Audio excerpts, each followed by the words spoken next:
Recording in progress. Okay.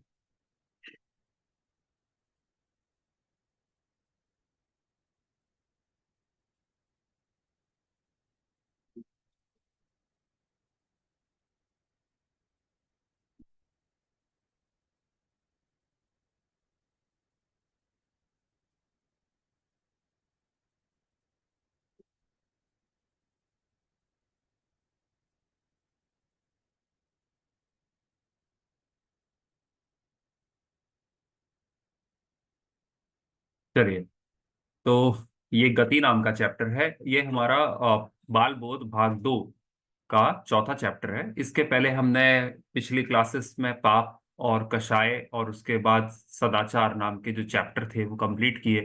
पाप में हमने 5 पाप के बारे में पढ़ा था, कषायों में 4 कषायों के बारे में पढ़ा, और उसके बाद लास्ट जो चैप्टर था सदाचार, उसमें जैनों के 3 जो लक्षण हैं उसके बारे में भी पढ़ा। पानी छान के पीना, रोज देव दर्शन करने जाना और रात्रि भोजन का त्याग। बेसिकली ये सदाचार चैप्टर में पढ़ा था। अब आज हम आते हैं गति चैप्टर में। ये भी इंपॉर्टेंट कॉन्सेप्ट है जैनिज्म का। 4 गतियां होती हैं जैन दर्शन में, 4 गतियां बताई गई हैं। तो वो 4 गतियां क्या क्या हैं?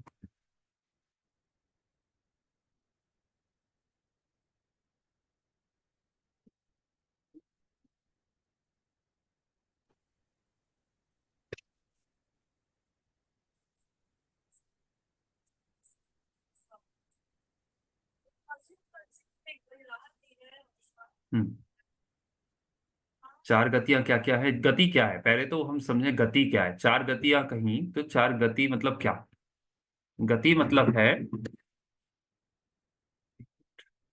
जीव की अवस्था विशेष को गति कहते हैं। डेफिनेशन क्या है? जीव की अवस्था विशेष को गति कहते हैं। अवस्था विशेष मतलब क्या? हम सब जीव हैं। जीव मतलब लिविंग बीइंग्स, जो हमने पहले पढ़ा था, जीव और अजीव। तो जो लिविंग बीइंग्स हैं उनकी पर्टिकुलरली किसी टाइम पे क्या पोजीशन है, क्या उनकी अवस्था है, वो उसको गति कहते हैं। जैसे फॉर एग्जांपल अभी हम जीव है, वैसे तो हम आत्मा है, लेकिन अभी हम आत्मा जैसे नहीं दिख रहे हैं। हम अभी किस रूप में हैं? हम अभी मनुष्य के रूप में दिख रहे हैं। तो मनुष्य जो जो है, मनुष्य जिसको कहते हैं, वो मनुष्य क्या है? टेम्परेरी स्टेट ऑफ बीइंग है। अभी ये परमानेंट नहीं है। आत्मा हम अलग अलग फॉर्म्स लेती है, अलग अलग बॉडीज लेती है। तो जो प्रेजेंट बॉडी है, उस प्रेजेंट बॉडी के कारण जो आइडेंटिफिकेशन होता है उसको हम कहते हैं गति। ठीक है, तो एक ही आत्मा कभी अगर मनुष्य की बॉडी में है तो वो मनुष्य गति में कहलाएगी। वही आत्मा मरने के बाद अगर देव गति में चली जाती है तो वो मतलब देव की बॉडी ले लेती है, तो उसको कहेंगे हम देव गति, कि ये जीव देव गति का जीव है। वही आत्मा मरने के बाद अगर मान लो नरक में चली जाती है तो हम कहते हैं नरक शरीर ले लेती है, तो हम कहते हैं कि ये नरक गति है। और वही आत्मा अगर मनुष्य पशु गति में, पशु और जैसे प्लांट्स एंड एनिमल्स में जन्म ले लेती है मरने के बाद, तो हम कहते हैं ये पशु गति है। ठीक है ना, या ये त्रियंच गति है। तो त्रियंच गति में प्लांट्स और एनिमल्स दोनों आ जाते हैं। मनुष्य गति, अभी कौन कौन सी 4 गति आती है उस पर हम देखते हैं। तो गति कितनी होती है? गति 4 होती है। गति कौन कौन सी 4 गतियां होती हैं, ये उनके नाम है आपके सामने। नरक गति, मनुष्य गति, तिर्यंच गति और देव गति। ठीक है ना? क्या क्या है? नरक गति, नरक गति क्या कहलाती है? नरक गति को इंग्लिश में कहते हैं हेलिश बीइंग्स। हेल है, जिसको हेल एंड हेवन, दो कॉन्सेप्ट्स जो क्रिश्चियनिटी में भी हैं वो यही है। नरक को कहेंगे हम हेल, और देव को कहेंगे हम हेवन। त्रियंच मतलब एनिमल एंड प्लांट्स, मनुष्य मतलब ह्यूमन बीइंग्स। तो ये 4 गतियां हुई, और इन 4 गतियों में ही एक आत्मा कंटिन्यूअसली घूम रहा है संसार अवस्था में। ठीक है, अब नरक गति किसे कहते हैं, एक एक गति का हम अब डिस्कशन स्टार्ट करेंगे। तो ये फर्स्ट गति जो हमारी है, फर्स्ट गति क्या है? नरक गति। नरक गति के बारे में अब हम फर्स्ट सबसे पहले स्टार्ट करते हैं अपना डिस्कशन। नरक गति किसे कहते हैं? नरक गति नाम कर्म के उदय से होने वाली जीव की अवस्था विशेष को नरक गति कहते हैं। गति की डेफिनेशन हमने क्या पढ़ी थी? ये देखिए, जीव की अवस्था विशेष को गति कहते हैं। जीव किस पोजीशन में है, जीव जीव किस टेम्परेरी स्टेट ऑफ एग्जिस्टेंस में है उसको उसकी गति कहते हैं। ये गति क्यों होती है? जीव अपने ही कर्म करता है, उन अपने ही एक्शन से, उन कर्मों से उसका कर्म बंद होता है, और उस कर्म के बंद के उदय में उसको कोई ना कोई गति प्राप्त होती है इन चारों में। अगर अच्छे कर्म किए हुए होंगे तो मनुष्य, ये जो दो पॉजिटिव गतियां हैं, मनुष्य गति और देव गति मिलेगी। अगर खराब कर्म किए होंगे तो नरक गति और तिर्यंच गति मिलेगी। तो गतियों का कारण क्या है? होती क्यों है गतियां जीव की? क्योंकि जीव अपने कर्म का फल भुगतता है, तो कर्म के फल के उदय में गति मिलती है। अब नरक गति क्यों मिलती है? तो नरक गति किस कर्म के फल के उदय में मिलती है? तो देखो, नरक गति नाम कर्म के उदय से होने वाली जीव की अवस्था विशेष को नरक गति कहते हैं। नाम कर्म का मतलब कितने कर्म होते हैं? कर्म होते हैं 8। 8 कर्मों में 4 होते हैं घातिया कर्म, अभी हम कर्म चैप्टर आगे आएगा तब पढ़ेंगे। तो 4 घातिया कर्म है और 4 अघातिया कर्म है। तो जो अघातिया कर्म है उसमें से एक कर्म है नाम कर्म। नाम कर्म का काम होता है बॉडी देना। नाम कर्म का काम होता है हमारा बॉडी का स्ट्रक्चर देना। तो जब नरक गति कैसे होती है, और गति गति देना भी नाम कर्म का काम है।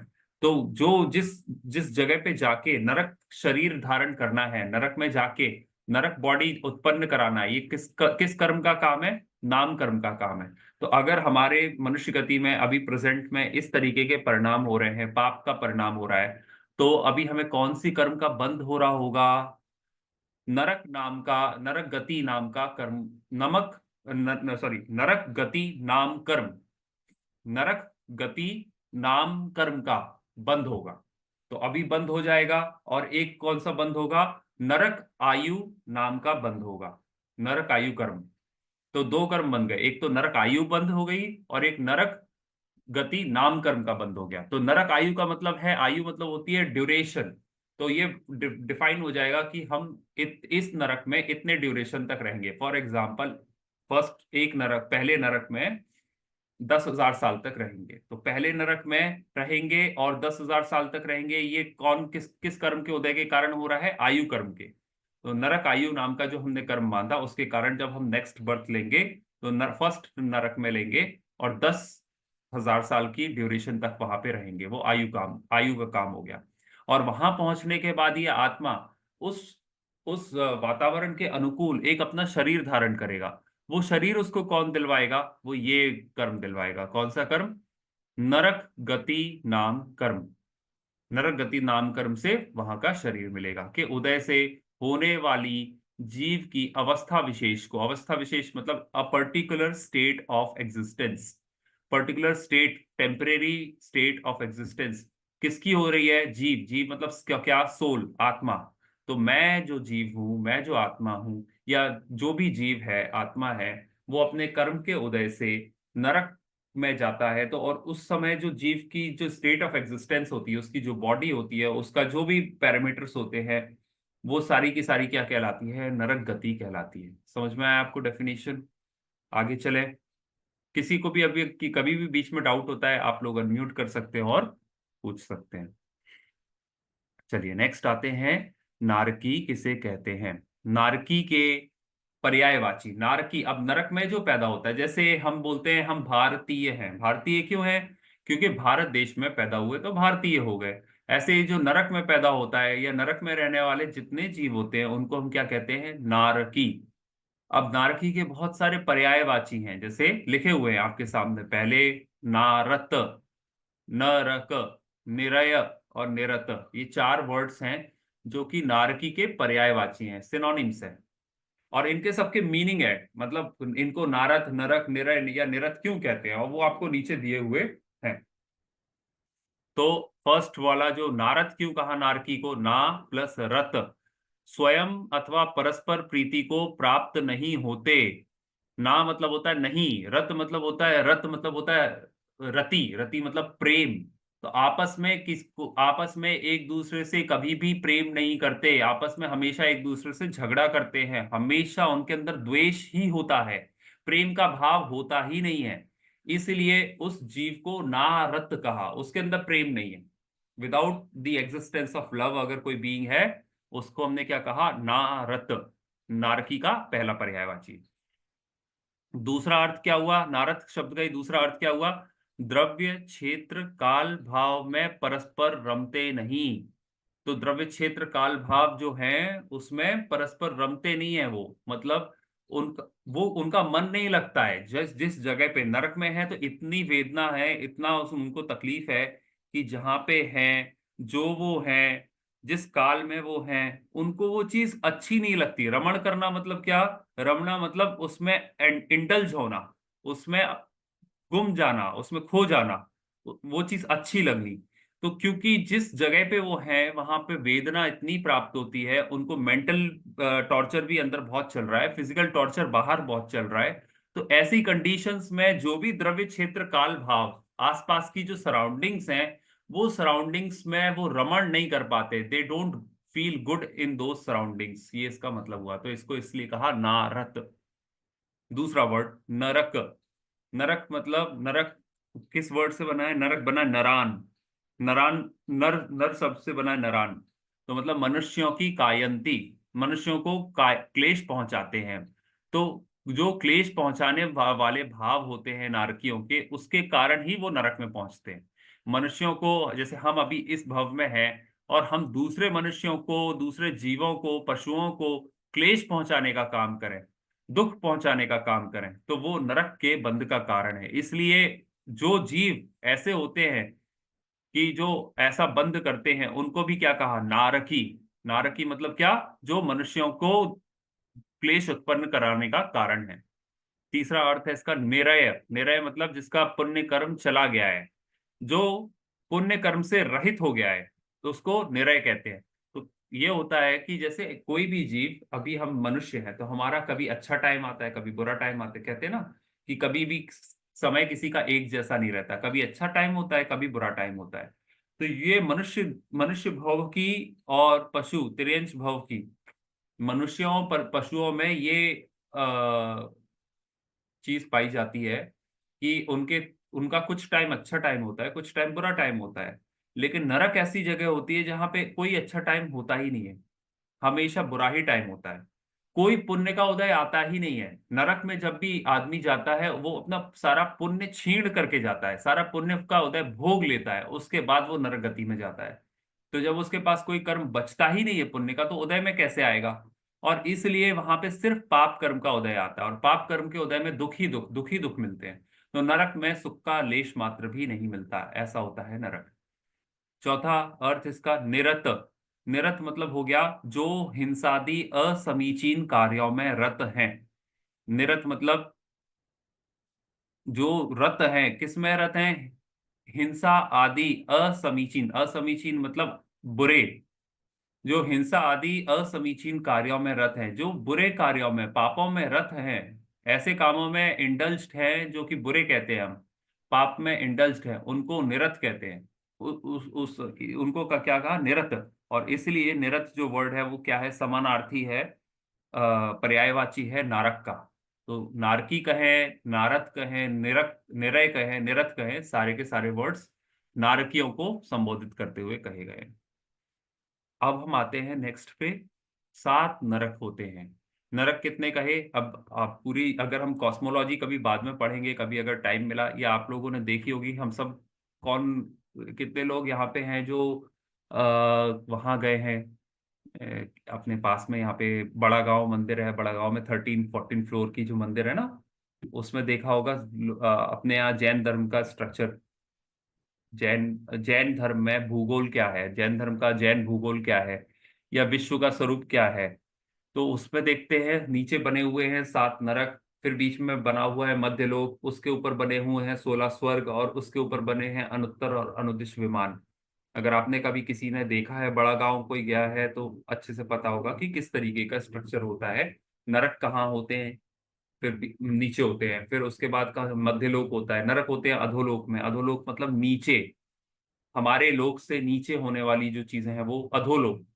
फिर मध्यलोक जहां हम मनुष्य रहते हैं, और मध्यलोक के ऊपर क्या है, ऊर्ध्वलोक, ऊपर वाला लोक। वो वहां पे कौन रहता है, ऊर्ध्वलोक में रहते हैं सारे देवगण।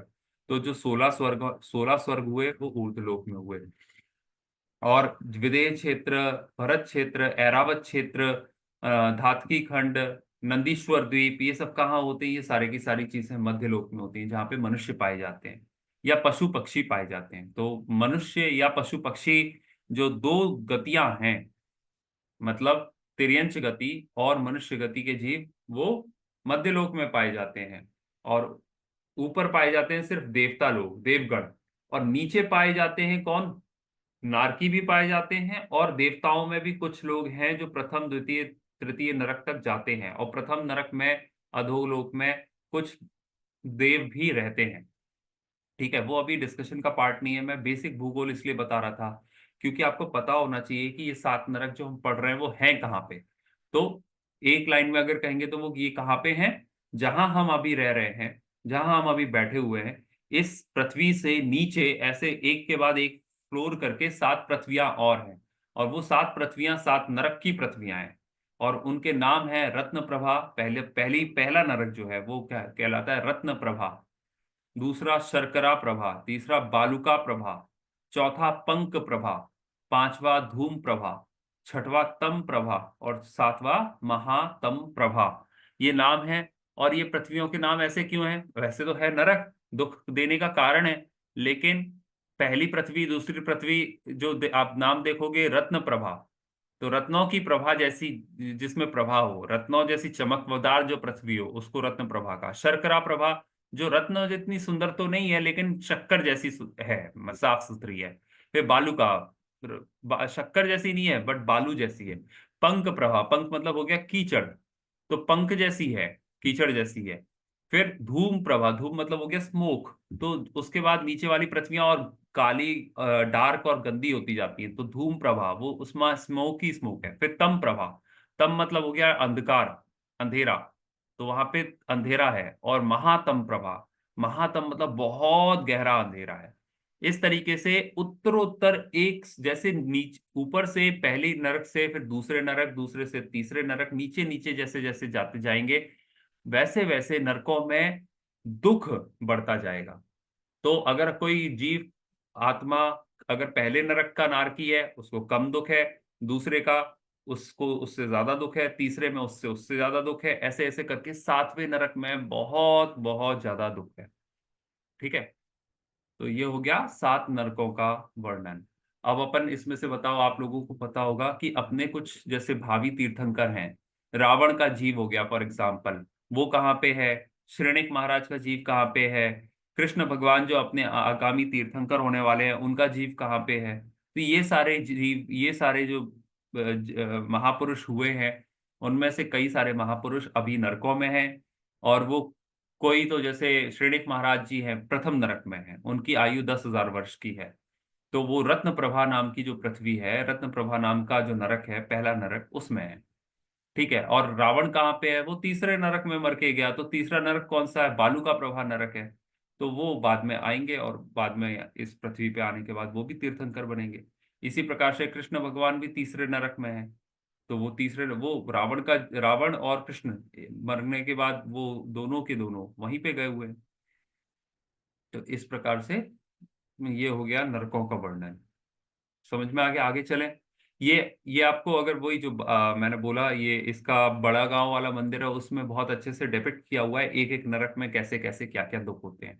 और अगर नरकों के बारे में पढ़ना है तो कल हम पढ़ भी रहे थे मंदिर जी में, छह डाला ग्रंथ का की पहली ढाल जो है, छह डाला ग्रंथ की पहली ढाल में चारों गतियों का वर्णन आता है। पहली ढाल पूरे इस चैप्टर पे बेस्ड है, अगर वो पहली ढाल आपने पढ़ ली, समझ ली, तो ये चार गतियों का चैप्टर भी कंप्लीट हो गया।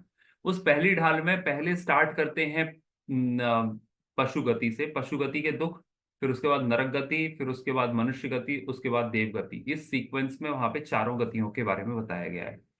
तो वहां पे नरक के दुख जितने अच्छे से छेड़ाला में पढ़ने में समझ में आते हैं, उतना किसी दूसरी जगह पे नहीं आते। मैं इस क्लास के बाद छेड़ाला भी आपसे शेयर करूंगा, अर्थ सहित छेड़ाला। जिसको पढ़ना हो गतियों के बारे में, वो छेड़ाला की पहली ढाल पूरी पढ़ ले, तो नरक में कैसे दुख होते हैं, नरक का क्या डिस्क्रिप्शन है, वो पढ़ के बहुत इजीली अच्छे से समझ में आपको आ जाएगा। चलिए अब आगे चलते हैं इसके। नेक्स्ट है नारकी के दुख। अब नरकों में क्या दुख होते हैं, शॉर्ट में हम डिस्कस कर लेते हैं यहाँ पे। पहला, पहला दुख है, उसका नाम दिया आगंतुक दुख। आगंतुक मतलब किसको कहते हैं? कौन है आगंतुक? आगंतुक हैं मेहमान, आने वाले, आते हैं चले जाते हैं, उनको आगंतुक कहते हैं। तो कौन है मेहमान नरकों में? असुर कुमार जाति के देव। मतलब एक देवों में बहुत टाइप के देव होते हैं, जैसे अपने आप बेसिकली चार प्रकार के देव कहे। पहले हो गए असुर कुमार देव, दूसरे हो गए भवनवासी देव, तीसरे हो गए व्यंतर देव, चौथे हो गए विमानवासी देव, और पांचवे हो गए ज्योतिष देव। पांच प्रकार के देव हो गए। तो जो असुर कुमार जाति के देव होते हैं, ये पहले नरक में हमारी पृथ्वी से नीचे ऐसे लटक के उनके वो बने हुए घर बने हुए हैं, उसमें रहते हैं। अब वो जब भी वहां पहले नरक, दूसरे नरक और तीसरे नरक, तीन लेवल्स तक वो देव जा सकते हैं। और वो क्या करते हैं असुर कुमार जाति के देव? वो जाके आपस में दूसरे नारकियों को, दो नारकियों को, चार नारकियों को आपस में भिड़ाते हैं, एक दूसरे से एक दूसरे की बुराई करते हैं। कैसे करते हैं? सारे नारकियों में तीन ज्ञान होता है बचपन से, मतलब जब नारकी पैदा होता है वो बच्चा नहीं होता, वो हमेशा बड़ा ही पैदा होता है और बड़ा ही मरता है। तो नारकी जब पैदा होता है, नारकियों में और देवों में तीन ज्ञान हमेशा रहते हैं। वो तीन ज्ञान क्या होते हैं? मति ज्ञान, श्रुत ज्ञान और अवधि ज्ञान। क्या है? अवधि ज्ञान उनमें होता है हमेशा से। अवधि ज्ञान का मतलब क्या होता है? आपके पहले के भव, पहले आप क्या थे, कहाँ से मर के यहाँ पे आए हो, ये ज्ञान उनको हमेशा रहता है। अब ये असुर कुमार जाति के देव वहां पे जाते हैं और एक एक नारकी को पकड़ते हैं, उससे बोलते हैं देखो ये जो तुम्हारा, ये जो दूसरा नारकी है ना तुम्हारे सामने खड़ा हुआ है, इसने पिछले भव में तुम्हें मारा था, इसने पिछले भव में तुम्हारे मम्मी पापा को मारा था। ऐसा करके भड़काते हैं ताकि इसको गुस्सा आए और ये दूसरे को मारे, वो इसको मारे, इस तरीके से आपस में लड़ाई करवाते हैं। तो ये एक तो ये दुख हो गया, पहला दुख हो गया आगंतुक दुख नरकों में। ठीक है। दूसरा दुख, किसी की चैट में, अच्छा जय जिनेन्द्र, ठीक है।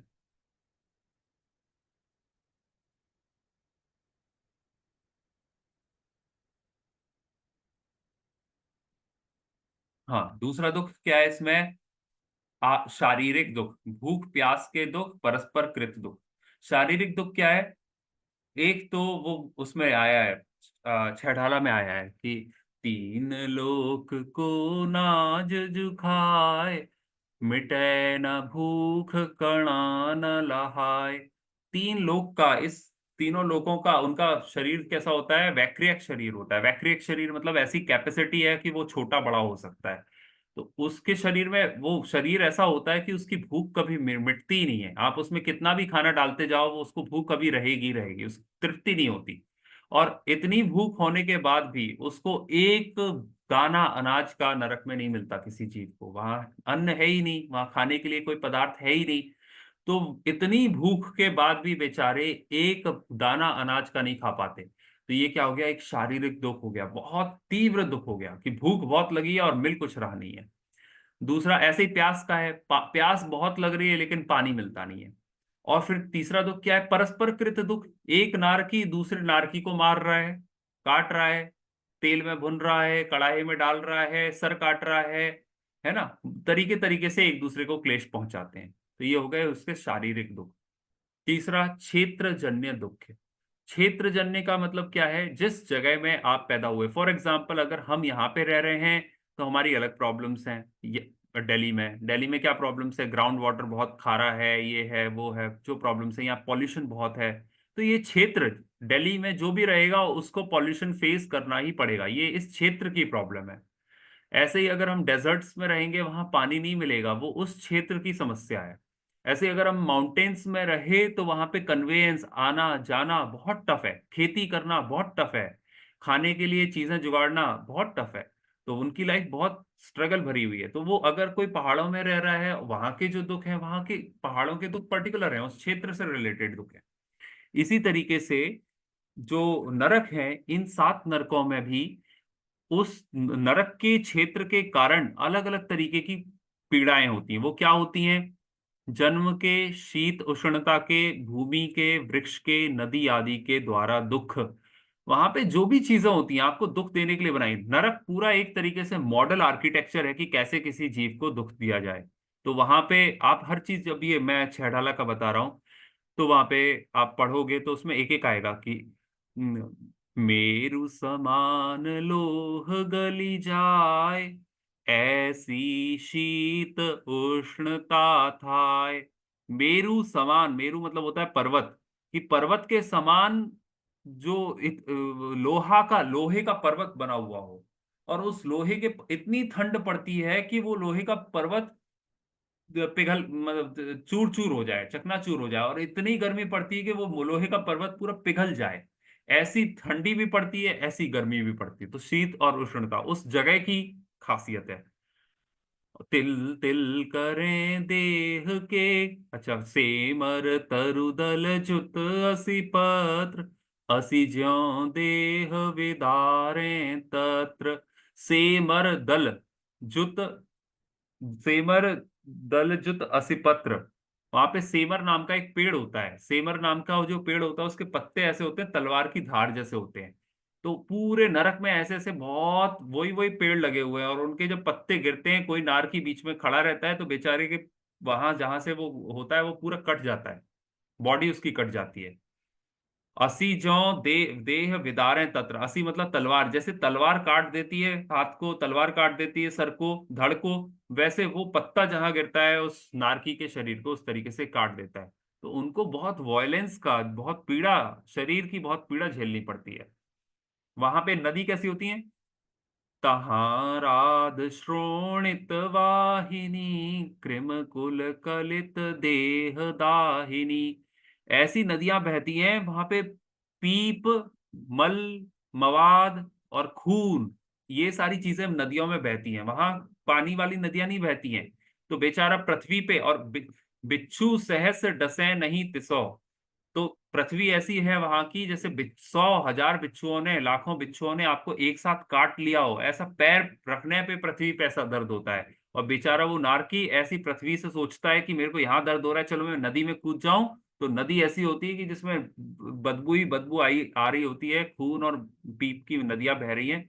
ना कोई पानी पीने के लिए मिलता है। वहां पे जाता है तो और दूसरे रोग हो जाते हैं वहां पे, छोटे छोटे कीड़े काटने लगते हैं। इस प्रकार के दुख वहां पे नरकों में बताए गए हैं, क्षेत्र जन्य दुख हैं। वहां पे, वहां की पृथ्वी ही ऐसी है, वहां पे चीजें, पहाड़ ऐसे हैं वहां के, वहां की ठंडी गर्मी ऐसी है, वहां नदियां ऐसी हैं, वहां की भूमि ऐसी है, वहां पे पेड़ ऐसे हैं कि तकलीफ ही तकलीफ है। फिर चौथे प्रकार का दुख क्या है? मानसिक दुख। मानसिक दुख क्या है? नरक में कौन जीव जाता है? नरक में वो जीव जाता है जिसकी कषायें बहुत तीव्र होती हैं, तीव्र कषायों वाला, संक्लेश परिणाम वाला जीव, जिसको बहुत तेज गुस्सा आता है, जिसको, जिसकी कषायें, जिसको बहुत तेज लोभ है, जिसको बहुत ज्यादा घमंड है, जो बहुत ज्यादा मायाचारी छल कपट करता है। इस प्रकार के, और क्या इसमें आया ना तत्वार्थ सूत्र में, सातवें, कौन से अधिकार, कौन सा, हाँ, सातवें अधिकार में, सातवें अधिकार में ही है, हो सकता है गलत हूँ।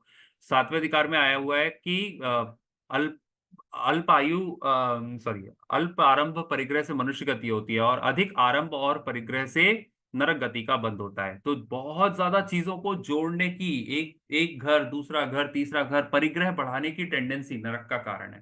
तो अगर हम बहुत परिग्रह में इन्वॉल्व होंगे तो वो नरक का कारण बनेगा, हम इसी प्रकार के दुख हमें भोगने पड़ेंगे। तो जो वहां पे जाएंगे तो चौथा प्रकार का दुख क्या होगा? मानसिक दुख है, कषायों का दुख है। ठीक है। कषायों में मतलब क्या? जब आपको गुस्सा आता है, गुस्सा आता है, हमने कषाय चैप्टर पढ़ा कि जो जीव को कसे अर्थात दुख दे उसे कषाय कहते हैं। तो क्रोध है, क्रोध एक कषाय है। जब आपको गुस्सा आएगा आप खुद को जलाओगे अंदर से, आप खुद दुखी रहोगे अंदर से। कभी ऐसा नहीं होता कि गुस्सा भी कर लिया और अंदर अंदर खुश भी बने हुए हैं। गारंटी है कि जिस जिस रास्ते से, जिस खिड़की से, जिस दरवाजे से अंदर क्रोध घुसा, और उसी दरवाजे से उसी समय खुशी बाहर निकल गई। क्रोध रहे और खुशी साथ में रहे ऐसा नहीं होता, मान रहे खुशी साथ में रहे ऐसा नहीं होता। तो चारों कषायें जहां पे रहेंगी वहां से खुशी, संतुष्टि, समता भाव, अच्छी चीजें सारी चली जाएंगी, प्रेम वहां से चला जाएगा। तो जो नारकी जीव होते हैं उनके जीवन में तो पाप ही पाप है, और कषायें ही कषायें हैं। जहां कषायों का अतिरेक हुआ, क्रोध इतना, कि इतना क्रोध हम मनुष्य गति में सोच भी ना सके, मान इतना, मायाचारी इतनी, लोभ इतना, ऐसी कषायों का अतिरेक होने के कारण अंदर मेंटली बहुत टेंशन में रहते हैं, बहुत टेंशन में रहते हैं। तो वो मेंटल एगनी, मेंटल एंग्जाइटी, वो सारी चीजें भी नरक गति में बनी हुई रहती हैं। और लास्ट है वैभाविक। वैभाविक मतलब क्या? मार काट के परिणामों से, तीव्र संक्लेश परिणामों से दुख, मारना है, काटना है, ऐसे वैभाविक भाव, उल्टे सीधे भाव, पाप करने के भाव जो आते हैं, द्वेष के भाव हैं, उन भावों के कारण लगातार संक्लेश परिणाम बने रहते हैं और उन संक्लेश परिणामों में दुख होता है। इस प्रकार हमने देखा कि ये नरक गति के दुख हो गए। तो नरक में हमने क्या क्या पढ़ लिया, एक बार रिवाइज कर लेते हैं। एक मिनट। नरक गति, ये नरक गति में इसके पहले देखा था नरक की डेफिनेशन, फिर हमने देखा नरक के पर्यायवाची नाम, फिर नरक की 7 पृथ्वियों के नाम, और फिर हमने देखा नरक में नारकी जीवों को क्या क्या प्रकार, कितने प्रकार के, कैसे कैसे दुख होते हैं। नेक्स्ट आते हैं हम, नेक्स्ट गति कौन सी हो गई? तिर्यंच गति। अब ये तिर्यंच गति की डेफिनेशन क्या है? तिर्यंच गति, गति नाम कर्म के, तिर्यंच गति नाम कर्म, कर्म किस कर्म के उदय से मिलेगी? नाम कर्म है। नाम कर्म का कौन, नाम कर्म में बहुत सारे टाइप्स हैं। देर आर 93 टाइप्स ऑफ नाम कर्म। उन 93 में से एक नाम कर्म का नाम है, ये बेसिक 8 कर्म होते हैं, 8 कर्मों में एक नाम कर्म हो गया। और अगर आप एक एक के सब क्लासिफिकेशन देखोगे तो एक कर्मों की 148 प्रकृतियां, 148 टाइप्स ऑफ टोटल कर्म। वो 148 टाइप्स में से नाम कर्म की अकेले 93 टाइप्स है। उन 93 टाइप्स में से एक हो गया नरक गति नाम कर्म, एक हो गया तिर्यंच गति नाम कर्म, एक हो गया मनुष्य गति नाम कर्म, और एक हो गया कौन सी बची? देव गति नाम कर्म। तो इन इन पर्टिकुलर नाम कर्मों से वो गति मिलती है। तो हमने पढ़ा नरक गति नाम कर्म, तो जिसके पास नरक गति नाम कर्म का बंध हुआ है उसका उदय आएगा तो नरक में जाएगा। अभी हम देख रहे हैं तिर्यंच गति नाम कर्म, तो जिसका तिर्यंच गति नाम कर्म का बंध होगा उसके उदय में वो तिर्यंच गति में जाएगा। ऐसे मनुष्य गति नाम कर्म के उदय में मनुष्य में जन्म लेगा, और देव गति नाम कर्म के उदय में देव गति में जन्म लेगा। तो अब डेफिनेशन क्या हो गई तिर्यंच गति की? तिर्यंच गति नाम कर्म के उदय से होने वाली जीव की अवस्था विशेष को तिर्यंच गति कहते हैं। डेफिनेशन सेम है, बस केवल नाम कर्म का उदय चेंज हो गया। कौन से नाम कर्म का हो गया यहाँ पे? तिर्यंच गति नाम कर्म का उदय। तो उसके उदय में जो ये जीव है, आत्मा है, उसकी जो टेम्परेरी स्टेट ऑफ एग्जिस्टेंस है, जो बॉडी उसने एक्वायर की है, वो बॉडी तिर्यंच की हो गई। तिर्यंच मतलब एनिमल बीइंग की हो गई या प्लांट की हो गई, उसको तिर्यंच गति कहते हैं। नेक्स्ट, तिर्यंच किसे कहते हैं? अब ये तो तिर्यंच गति की बात है, अब तिर्यंच की डेफिनेशन पे आते हैं। तिर्यंच कौन है? तिर्यंच कहेंगे तो वर्ड कॉमनली नोन नहीं है, तिर्यंच किसको कहा? तो तिर्यंच में क्या क्या आते हैं? जो मन वचन काय की कुटिलता को प्राप्त हो, जिनकी आहार आदि विषयक संज्ञा दूसरे मनुष्यों को अच्छी तरह प्रकट हो, जो निकृष्ट हों, जो अज्ञानी हों, तथा जिनमें अत्यंत पाप का बाहुल्य पाया जाए, उनको तिर्यंच कहते हैं। तिर्यंच की क्या क्या डेफिनेशन है? बहुत सारी क्वालिटीज दी हैं तिर्यंच की, और उन क्वालिटीज के बेसिस पे एक डेफिनेशन बनाई है तिर्यंच की। क्या क्या क्वालिटीज होती हैं तिर्यंच में? जो मन वचन काया की कुटिलता को प्राप्त हो, ठीक है ना? मन वचन काया की कुटिलता, इसका मतलब है तिरंज गति का बंध का कारण क्या दिया हुआ है तत्वार्थ सूत्र में? कि जो मायाचारी करते हैं वो तिरंज गति का बंध करते हैं। मन में कुछ और वचन में कुछ और काया से कुछ, बोलते कुछ हैं, अंदर अंदर कुछ चलता है, परिणाम कुछ हो रहे हैं, कुछ बोल रहे हैं, कर कुछ और रहे हैं। इस तरीके के कुटिल परिणामी जीव, जिसको हम इंग्लिश में कहते हैं क्लेवर, कनिंग, कनिंगनेस जो है, क्लेवरनेस जो है, वो चीज क्या करेगी? वो तिरंज गति में आपको लेके जाएगी। तो जो मन से वचन से काया से कुटिल हैं, और नेक्स्ट सेकंड क्वालिटी क्या है उनकी? जिनकी आहार आदि विषयक संज्ञा दूसरे मनुष्यों को अच्छी तरह प्रकट हो। जिन आहार आदि विषयक संज्ञा, संज्ञाएं होती हैं, संज्ञा मतलब होती है a tendency to behave in a certain way. और जो भी गतियां होती हैं, जितने लिविंग ऑर्गेनिजम्स होते हैं, 4 संज्ञाएं बताएगी। तो 4 संज्ञाएं क्या हैं? वो जो भी कुछ काम करते हैं इन 4 रीजंस से करते हैं। सबसे पहली संज्ञा है आहार, दूसरी संज्ञा क्या है? भय, तीसरी संज्ञा है मैथुन, और चौथी संज्ञा है लोभ।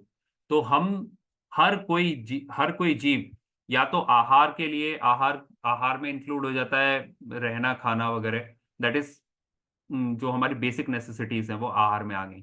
तो आहार, का भय, आहार के कारण हम करते हैं जो भी कुछ करते हैं, जिस भी एक्टिविटी में इंडल्ज हो रहे हैं आहार संज्ञा के कारण। या भय संज्ञा, हम पैसा क्यों जोड़ रहे हैं, ताकि हमारा फ्यूचर अच्छा हो। हम पैसा क्यों जोड़ रहे हैं, ताकि हमारी हम अगर हमारे पास पैसा नहीं रहेगा तो पता नहीं हमें कोई इम्पोर्टेंस देगा कि नहीं देगा समाज में। पैसा नहीं होगा तो हमारा बुढ़ापा कैसा रहेगा। पैसा नहीं होगा तो हमारे बच्चे हमारी रिस्पेक्ट नहीं करेंगे। इन सारे कारणों से हमारे अंदर हमेशा भय बना रहता है। वो भय संज्ञा हमें बहुत कुछ करने के लिए प्रेरित करती है, एक्शन लेने के लिए। तीसरी संज्ञा होती है आहार भय मैथुन संज्ञा। मैथुन मतलब हो गया सेक्स, और इसको और कह सकते हैं सेंसुअल इंडल्जेंस। तो पांच सेंसेस के जो भी चीजें हैं उनको भोगने की वांछा, वो मैथुन संज्ञा। और चौथी संज्ञा परिग्रह संज्ञा। परिग्रह मतलब चीजों को इकट्ठा करने की, जोड़ने की टेंडेंसी। इन चार कारणों से ये सारी सारे जीवों में पाई जाती है। अब ये चारों संज्ञाओं में एक एक संज्ञा का एक एक गति में बाहुल्य होता है, मतलब चारों होती हैं हर जीव में। हम मैं मनुष्यों में चारों हैं। आहार भय मैथुन परिग्रह, हाँ चारों हैं। ऐसे ही देव गति में भी चारों हैं, नरक गति में भी चारों हैं, और पशु गति या तिरंज गति में भी चारों हैं। लेकिन हर एक गति की एक संज्ञा प्रमुख होती है। प्रमुख संज्ञा मतलब उस गति के जीव ज्यादातर उसी पे फोकस करते हैं। तो यहाँ पे क्या पाया जाता है, जैसे इनकी आहारादिक विषयक संज्ञा दूसरे मनुष्यों को अच्छी तरह प्रकट हो। आहार आदि विषयक संज्ञा मतलब आहार के लिए, ये सबसे ज्यादा आहार के लिए भटकते हैं। आपने देखा होगा जानवर का पूरा सुबह से लेकर शाम तक का टाइम किस चीज में निकलता है, कैसे वो खाना मिल जाए उसको, क्या वो खा ले।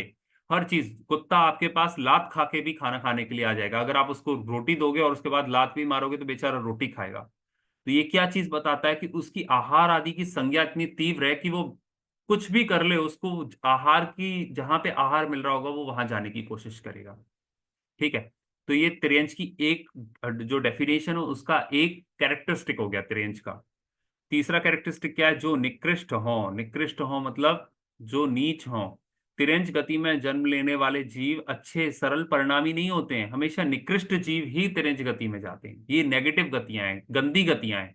इनमें कोई जीव ले रहा है जन्म, इसका मतलब ही ये है कि उसने अच्छे काम नहीं किए हैं पहले, उसकी सोच अच्छी नहीं रही है, दिल छोटा रहा है हमेशा से। जो अज्ञानी हो, चौथा कैरेक्टरिस्टिक क्या है, जो अज्ञानी हो। कभी भी जिसको ज्ञान हुआ है, जो देव शास्त्र गुरु के सानिध्य में रहा है, जिसने अपनी आत्मा को जानने की कोशिश करी है, जिसने सबका भला किया है, दुनिया में सब लोगों की हेल्प करता हो, इस तरीके का जीव तिरंज गति में नहीं जाएगा।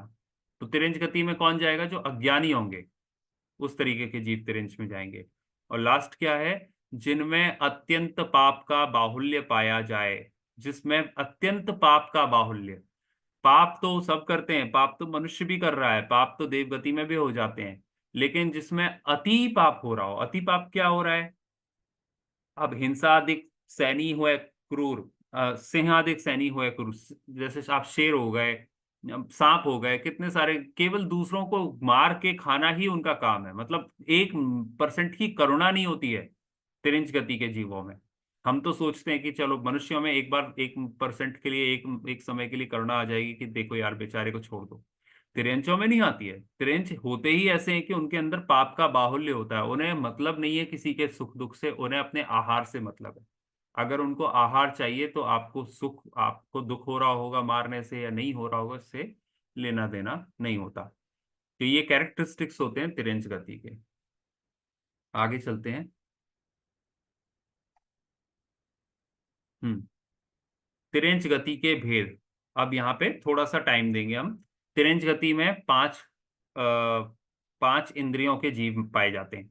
बाकी देखो, अभी नरक गति हो गई, बाकी तीन गतियां कौन सी हैं, नरक गति, देव गति और मनुष्य गति। इन तीन गतियों में जितने भी जीव पाए जाते हैं वो केवल पंचेंद्रिय, सैनी पंचेंद्रिय जीव ही होते हैं। क्या होता है सैनी पंचेंद्रिय, अभी 2 मिनट में आएगा। पंचेंद्रिय पता है, सैनी नहीं पता। सैनी मतलब होता है मन, मन सहित। तो नरक गति में, देव गति में और मनुष्य गति में जो भी जीव उत्पन्न होते हैं उनकी पांच इंद्रियां, 5 सेंसेस पाए जाते हैं, और मन पाया जाता है। मन मीन्स एन ऑर्गन, और हाँ, an organ that has the capability to think and to understand. तो जिसमें थिंकिंग कैपेबिलिटी, थिंकिंग ऑर्गेनिजम्स जो होते हैं, वो तीन गतियों में पाए जाते हैं, मनुष्य, तिर्यंच, सॉरी, मनुष्य, देव और नारकी। इनके तो सारे ऑर्गेनिजम्स फाइव सेंस्ड ऑर्गेनिजम्स ही हैं और सब में अंदर मन है। अब तिर्यंचों में सब में नहीं होता।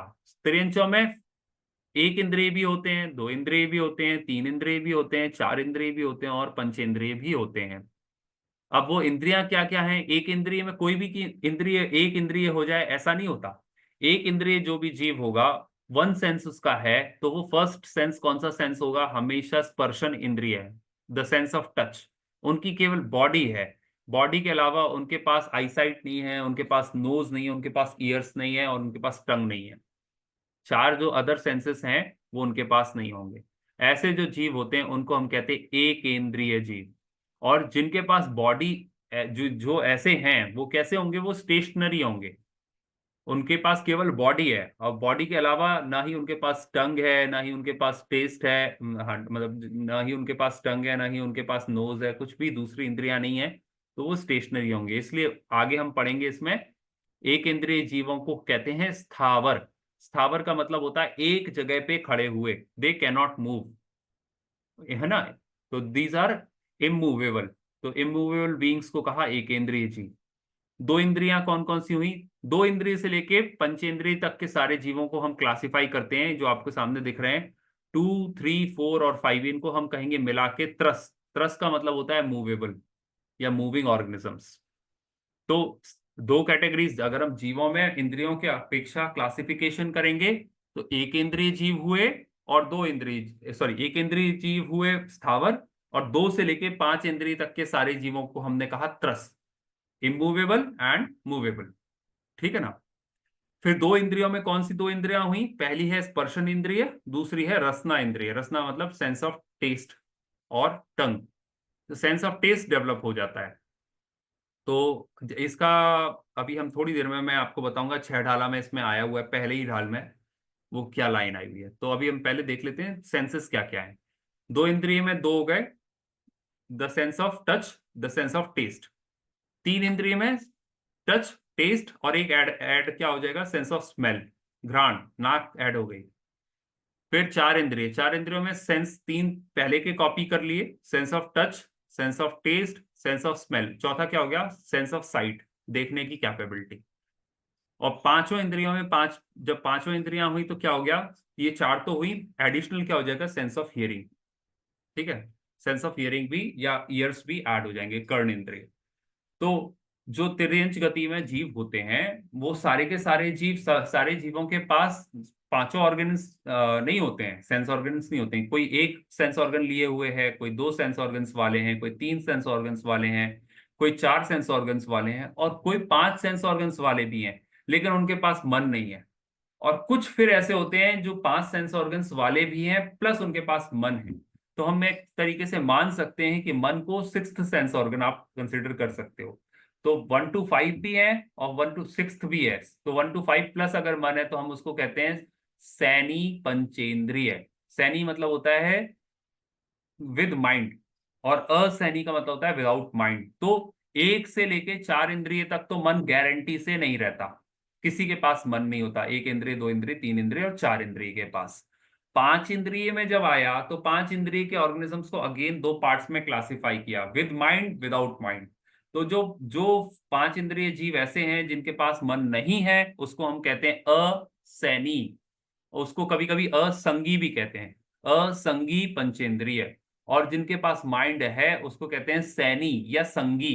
तो उनको कहेंगे संगी पंचेंद्रिय जीव या सैनी पंचेंद्रिय जीव।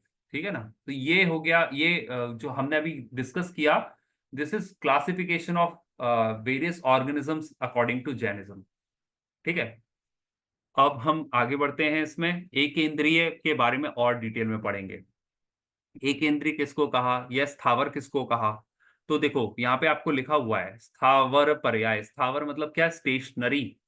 और स्थावर का मतलब वर्ड मीनिंग जो है इंग्लिश में, अगर if you translate it to English it will be stationery.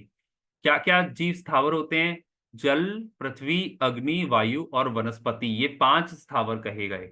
पांच स्थावर क्यों है ये, जैसे पृथ्वी है, खड़ी पृथ्वी, जो पृथ्वी मतलब क्या, पृथ्वी मतलब जो मिट्टी और जो रॉक है वो सारा पृथ्वी में कंसिडर हुआ। वायु जो भी बह रही है वो वायु है। जल पानी है ना। अग्नि जो भी जिस भी फॉर्म में, अगर हम लाइट, हम माचिस जला रहे हैं, हम गैस का यूज कर रहे हैं, वो जो भी फायर है वो पूरी की पूरी अग्नि कहलाएगी। और जैनिज्म ये कंसीडर करता है कि एक्चुअली ये सारी की सारी जो चीजें हैं, फायर हो गई, वाटर हो गया, etcetera, these are themselves organisms. Recording in progress.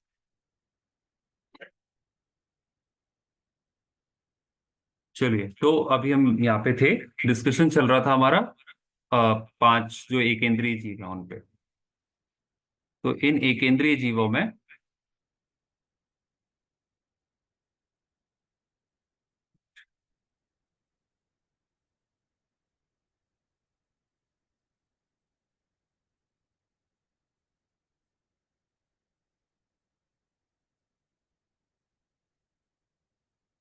हाँ, मैं बोल रहा था जैनिज्म ये कंसीडर करता है कि ये जो एकेंद्रीय जीव हैं, ये एकेंद्रीय जीवों में लाइफ होती है। जैसे हिंदुइज्म में बोला पंच महाभूत, इनसे सारा विश्व बना हुआ है। तो पृथ्वी, अग्नि, वायु, आकाश और जल, इनको मिला के, बट उसमें ये कंसीडर नहीं किया that they are themselves living beings. Jain दर्शन ये एक ऐसा मात्र धर्म है जो ये बताता है कि इन सब जो चीजें हमें दिख रही हैं, जिससे ये पूरा संसार बना हुआ है, इस खुद भी ये शरीर है, जैसे ये पृथ्वी है। इसलिए पृथ्वी में जब आप खुदाई करते हो मंदिर बनाने के लिए, कोई भी कंस्ट्रक्शन एक्टिविटी करने के लिए, तो हम ये मानते हैं कि पृथ्वी को ठेस पहुंचा रहे हैं हम। We are doing violence to the earth, we are doing violence to water, we are doing doing violence towards fire, etcetera. तो ये जो चीज है, ये जो कॉन्सेप्ट है, वो हमारे यहाँ कहाँ पे आता है? इसमें आता है, चार गतियों के कॉन्सेप्ट में आता है। ये चार गतियों में तिरेंच गति, तिरेंच गति में एकेंद्रीय जीव, एकेंद्रीय जीवों के पांच प्रकार: पृथ्वी, अग्नि, जल, वायु और वनस्पति। और ये जो पांचों हैं, इनमें खुद जीव का एग्जिस्टेंस है, जीव है ये। और जीव होने के कारण इनको इनको तकलीफ होती है, ठीक है ना। तो इसलिए हमें ये ख्याल रखना चाहिए कि हम इनकी हिंसा ना करें। ये आगे, अच्छा, ये समझ में आ गया आपको। इसके बाद आते हैं अपन एक इंद्रिय के बाद क्या, और दूसरा क्लासिफिकेशन क्या है? त्रस। तो जो स्टेशनरी नहीं है, जो मूविंग है, उनको हमने कहा त्रस। तो एक इंद्रिय हो गए स्टेशनरी, तो एक इंद्रिय कहलाए स्थावर। और दो इंद्रिय, तीन इंद्रिय, चार इंद्रिय और पांच इंद्रिय, ये सारे के सारे जीव जो हैं वो मूव कर सकते हैं। और वो मूव कर सकते हैं इसलिए हमने उनको कहा त्रस। तो पांच इंद्रिय जीवों में के एग्जाम्पल्स दिए हुए हैं, तो हम नीचे से देखेंगे। टू में दो, नीचे देखिए स्लाइड के, दो लिखा है। दो इंद्रिय जीव कौन से हैं? लट आदि। तो जो छोटी छोटी इल्लियां देखते हैं, तिरुले देखते हैं, ये क्या चीजें हैं? जो कि जो इल्ली वगैरह आ जाती हैं, ये सारे के सारे टू सेंस्ड ऑर्गेनिजम्स हैं। इनकी खुद की एक बॉडी है और इनका एक मुंह है, इनका खाने के लिए कुछ भी आइटम। तो they are two sensed beings. फिर थ्री सेंस्ड बींग्स में क्या क्या आते हैं? तीन सेंस्ड बींग में चींटी आदि आते हैं। चींटी, जैसे एंट है, उसमें एक चीज ऐड हो गई, उसमें सेंस ऑफ स्मेल ऐड हो गई। उनके पास घ्राण है, ठीक है, तो उनके पास स्किन है, उनके पास टंग है और उनके पास स्मेल है। उनके पास आईज नहीं है, उनके पास ईयर्स नहीं है। फिर चार इंद्रिय जीवों में क्या आते हैं? भंवरा, मच्छर आदि। मच्छर वगैरह के पास सेंस ऑफ साइट है, वो देख सकते हैं, लेकिन उनके पास अभी भी कान नहीं है। और लास्ट जो बचता है, पांच इंद्रिय जीव। पांच इंद्रिय जीवों में बहुत सारे, सारी सारी सारी जो चिड़िया हैं, वो सारे फाइव सेंस्ड हैं। हाथी, शेर आदि जितने भी बड़े पशु हमें दिखाई देते हैं, सारे के सारे फाइव सेंस्ड बीइंग्स हैं। ठीक है, इसमें भी फाइव सेंस्ड बीइंग्स में भी अलग अलग एग्जाम्पल बाइफरकेट नहीं किया हुआ है, लेकिन कुछ फाइव सेंस्ड बीइंग्स ऐसे होते हैं जिनमें दिमाग होता है, मन होता है, और कुछ ऐसे हैं जिनमें नहीं होता। ये जो जितने आप यहाँ पे देख रहे हो, हाथी, शेर, कबूतर आदि पक्षी, ये सारे के सारे सैनी हैं, संगी हैं, इनमें माइंड है। कुछ ऐसे भी होंगे जिनमें माइंड नहीं होता। ठीक है। मनुष्य गति किसे कहते हैं? मनुष्य गति, अब नेक्स्ट आ गया, मनुष्य गति किसे कहते हैं? मनुष्य गति नाम कर्म के उदय से होने वाली जीव की अवस्था विशेष को मनुष्य गति कहते हैं। ठीक है।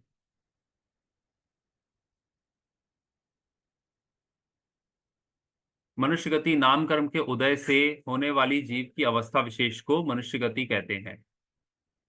तो यही सेम डेफिनेशन है, नाम कर्म का नाम बदल गया, क्या हो गया, मनुष्य गति नाम कर्म हो गया। और उस कर्म का उदय हुआ मनुष्य गति नाम कर्म का, तो जो शरीर मिला तो हम मनुष्य बन गए। तो हमारी जो अभी अवस्था है इसको हम कहेंगे मनुष्य गति। अगर हमसे पूछा जाए सौम्य जैन अभी कौन सी गति का जीव है, तो हम कहेंगे मनुष्य गति का जीव है। क्यों? क्योंकि उसकी जो प्रेजेंट बॉडी है जिसके अंदर वो रह रहा है, वो प्रेजेंट बॉडी अभी मनुष्य की बॉडी है। ठीक है, तो ये हो गया मनुष्य गति। नेक्स्ट, जो नित्य ही हेय उपादेय तत्व अतत्व प्राप्त अप्राप्त धर्म अधर्म आदि का विचार करे, जो मन के द्वारा गुण दोषादि का विचार स्मरण आदि कर सकें, जो पूर्वोक्त मन के विषय में कुशल होते हैं, उनको मनुष्य कहते हैं। अब यहाँ पे फिर से मनुष्य की डेफिनेशन आई हुई है। मनुष्य किसको कहा, मनुष्य कौन होते हैं?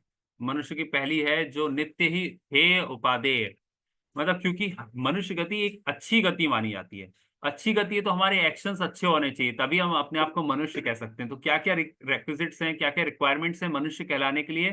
तो पहली रिक्वायरमेंट है जो नित्य ही हेय उपादेय, क्या मेरे लिए अच्छा है, क्या मेरे लिए बुरा है, हेय उपादेय। तत्व और अतत्व, तत्व मतलब क्या रियलिटी है, क्या रियलिटी नहीं है, सच क्या है, क्या सच नहीं है, वो उसके उसकी उसका रैशनल थॉट, उसके बारे में डिसीजन टेकिंग कैपेबिलिटी उसके अंदर होनी चाहिए। प्राप्त अप्राप्त, है ना, कि क्या हमें प्राप्त है, क्या हमें अप्राप्त है, उसके बारे में थॉट प्रोसेस। धर्म अधर्म, क्या धर्म है क्या अधर्म है, उसके बारे में थॉट प्रोसेस। ये सारी चीजें उसके अंदर होनी चाहिए। धर्म मतलब क्या, करने योग्य क्या है, अधर्म मतलब जो करने योग्य नहीं है, तो उसको पता होना चाहिए this is doable, this is not doable, this should not be done. तो इस तरीके का खुद में एक सेंस होना चाहिए, इंट्यूशन होना चाहिए, खुद की एक वैल्यू सिस्टम होनी चाहिए, तभी हम उसको मनुष्य कह सकते हैं। सेकंड सेकंड क्वालिटी क्या है सेकंड लाइन में? जो मन के द्वारा गुण दोष आदि का विचार स्मरण आदि कर सकें। जो उनके पास मन है, गिफ्ट है, उनके पास माइंड की गिफ्ट है, तो माइंड की गिफ्ट होने के कारण माइंड, हाँ, तो माइंड की गिफ्ट होने के कारण क्या, माइंड की गिफ्ट होने के कारण उनमें कैपेबिलिटी है कि वो गुण दोषों का विचार कर सकते हैं। वही जो हमारे पास दिमाग है, इंटेलिजेंस का यूज करके what is good, what is bad for me, what is the right thing to do, इसका विचार कर सकते हैं। और स्मरण आदि कर सकते हैं। वी कैन मेमोराइज थिंग्स, क्या हमने पास्ट में किया था, जिसका हमें क्या रिजल्ट मिला, तो हम पास्ट एक्सपीरियंसेस से समझ सकते हैं कि ऐसा नहीं करना है, या पास्ट एक्सपीरियंसेस से हम आगे के लिए याद रख सकते हैं कि ऐसा करना चाहिए। तो हम अच्छी चीजों को मेमोराइज भी कर सकते हैं। जो पूर्वोक्त मन के विषय में कुशल होते हैं, पूर्वोक्त मन मतलब जो पहले आपको मन बताया ऊपर के मन के द्वारा, उसके विषय में कुशल होते हैं, अपने माइंड को कंट्रोल करते हैं, माइंड को यहाँ वहां भटकने नहीं देते हैं, उसको मनुष्य कहते हैं। ये आइडियल डेफिनेशन है मनुष्यों की, कि मनुष्य गति जिसको मिली हुई है उसके अंदर क्या क्या कैरेक्टरिस्टिक्स होने चाहिए, तब उसको हम मनुष्य कहें। तो उसके ये 4 कैरेक्टरिस्टिक्स दिए हुए हैं। नेक्स्ट आते हैं, देवगति किसे कहते हैं? देवगति नाम कर्म के उदय से होने वाली जीव की अवस्था विशेष को देवगति कहते हैं। डेफिनेशन सेम है, बस नाम कर्म का नाम बदल गया है। देवगति नाम कर्म, इस ये बांधेंगे, इसका उदय आएगा तब हमें देव का शरीर मिलेगा, हम देव की आयु बांधेंगे तब जाएंगे देवगति में। और जो वो देव शरीर मिला तब हम क्या कहलाएंगे, देव कहलाने लगेंगे, और हमारी गति क्या कहलाएगी, देवगति कहलाएगी। अब देव किसे कहते हैं, देव की डेफिनेशन क्या आती है? जो देव गति में होने वाले या पाए जाने वाले परिणामों से सदा सदा सुखी रहते हैं। देवगति में होने वाले परिणामों से सदा सुखी रहते हैं, जो अणिमा महिमा आदि 8 गुणों के द्वारा सदा अप्रतिहत स्वरूप से विहार करते हैं, जिनका रूप लावण्य यौवन सदा आदि सदा प्रकाशमान रहता है। ये सारी क्वालिटीज हैं देवों की। पहली क्वालिटी क्या है? जो देवगति में होने वाले या पाए जाने वाले परिणामों से सदा सुखी रहते हैं। देवगति में जब कोई जीव जन्म लेता है तो उसकी कषाएं बहुत मंद होती हैं। कषाएं मंद होती हैं तो उसको क्रोध मान माया लोभ बहुत कम होता है, उसको पाप के परिणाम बहुत कम आते हैं। तो ये सब कम होने के कारण उसकी मेंटल स्टेट बहुत क्लियर होती है, बहुत खुश रहता है वो। तो पहली चीज तो ये होगी कि देवगति में पाए जाने परिणामों से सदा सुखी रहते हैं, हमेशा हैप्पी रहते हैं वो लोग। दूसरा, जो अणिमा महिमा लघिमा ऐसे 8 गुण हैं उनके पास। अणिमा लघिमा क्या है? कि वो अपने शरीर को छोटा कर सकते हैं, अणिमा। लघिमा जो अपने शरीर को बड़ा कर सकते हैं, लघिमा, ऐसी उनके अंदर अंदर विशेष क्वालिटीज हैं देवों के अंदर।